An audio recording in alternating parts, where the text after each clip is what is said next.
Hi guys, कसे आहात सगळे? मस्त का? मी पण मस्त. चला तर माझ्या चॅनलमध्ये तुमच्या सगळ्यांचं स्वागत आहे.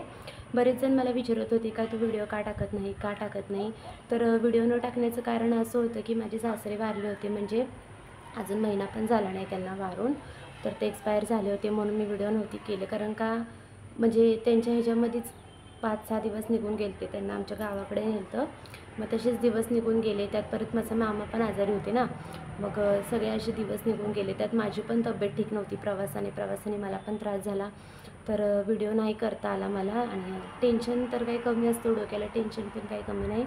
त्यामुळे असं डोक्याला टेन्शन झालं तर ना एकदम, की माझे सासरे वारले तरी पण काही म्हणजे घरातली आमची काय परिस्थिती चांगली नाही.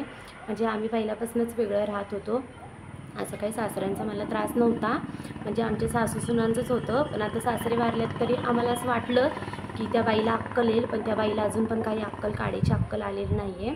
एवढे सासरे वारले माझे, म्हणजे इथेच होते ते. आम्ही जिथे राहतो तिकडेच राहतात ते पण भाड्याने राहतात. त्यामुळे माझे सासरे होते, चुलत सासरे. त्यांची इच्छा होती त्यांना गावाकडे न्यायची. मग ते गावाकडे वगैरे घेऊन गेले. सगळं त्यांचं कार्य वगैरे तिकडंच झालं. आम्ही पण तिकडंच होतो 5-6 दिवस. आम्ही पण तिकडं म्हणजे सगळीजण तिकडेच होतो, म्हणजे आमची फॅमिली. तर एवढं त्या बाईला एकत्र राहूनसुद्धा त्या बाईला म्हणजे असं बोलतात ना, पोराचा पोळका नाही. स्वतःच्या पोराचा पोळका नाही, तर तिला नातवंडांचा तर काय सोडा. एवढं आम्ही तिथे 5-6 दिवस एकत्र होतो, तर तिने पोरांना जवळसुद्धा प्रेमाने घेतलं नाही.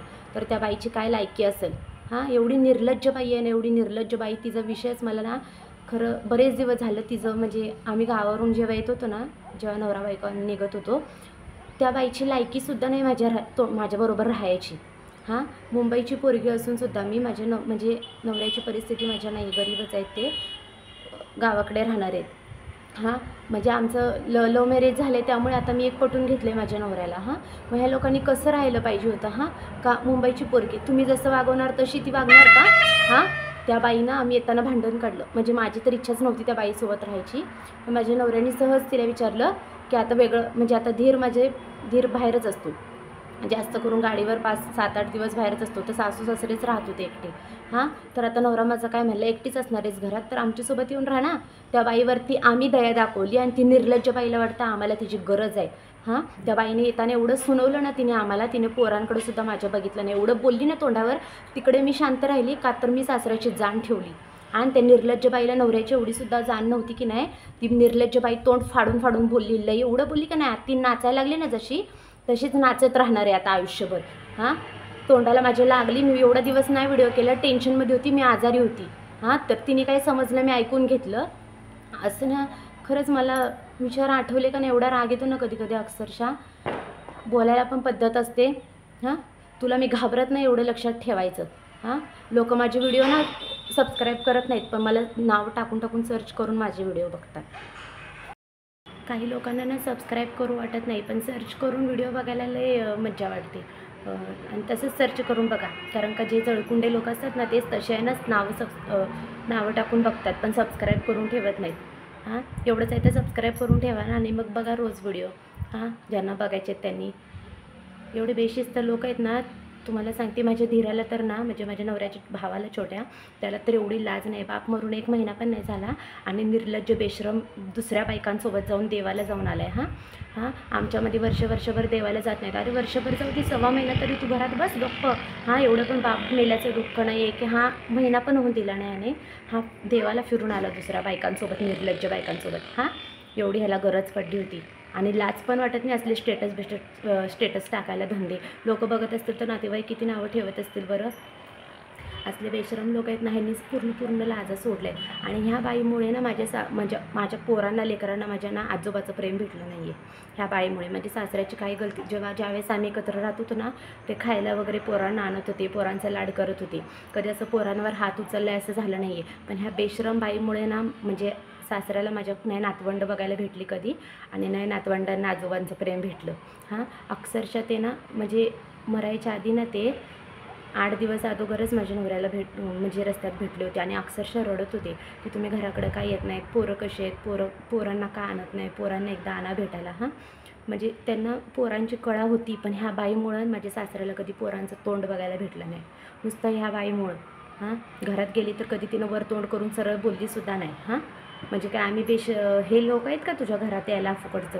हां, आणि मला पोरांच्या बड्डेला बोलवत नाहीत, हे बोलवत नाही. आता बड्डेला एकदा सांगितलं का विषय संपला की बड्डेला या का? आता ह्या बाईला बारके कुकुलं बाळ आहे का?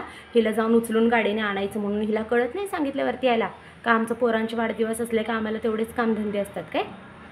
तुला न्यायला येत बसायला तू एवढी स्पेशल लागून गेली नाहीस का तुला न्यायला यायला आम्हाला?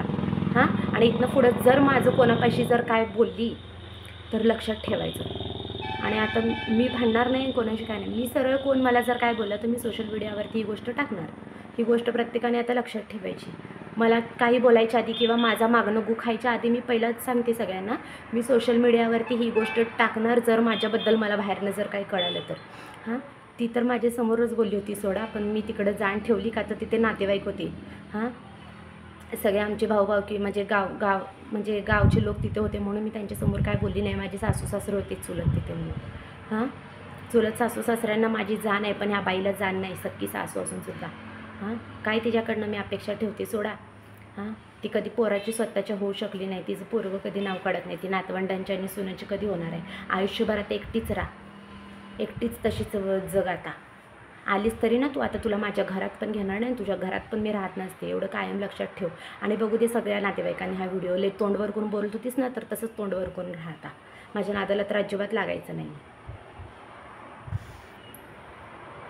हां, तिला एवढ्याशा बारक्या बारक्या लेकरांची सुद्धा जाण नाही. कसली बाई आहे का कसली आहेस तू काय? हां, तोंडाने मला बोलायला सुद्धा घाण वाटते. सासू म्हणून सांगायला सगळ्यांना मला लाज वाटते एवढी.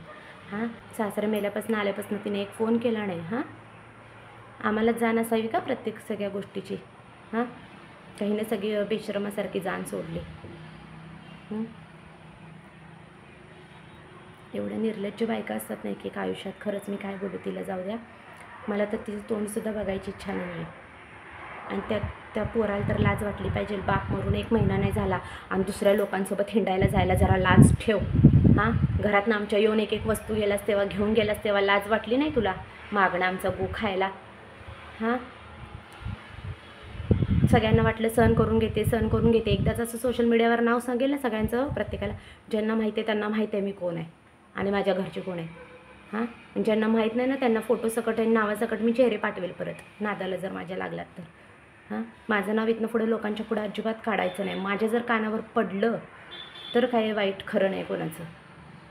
हां, शांत आहे म्हणून शांत आहे. असले डोक्यावर माझ्या पहिल्यापासून परिणाम करून ठेवले. आता तर सुधारतील. आता सगळ्यांना वाटतं मी वाईट आहे. हां, काय बोलून दाखवते की ही गेलती तेव्हा हिला मी घरात घेतलं. उपकार केलं नाहीस. हां, मी स्वतः तुझ्या दारात आली. तुझा पोरगा आला तर मला न्यायला तेव्हा मी आली. मी तुझ्यावर उपकार केले, तू माझ्यावर उपकार केला नाहीस.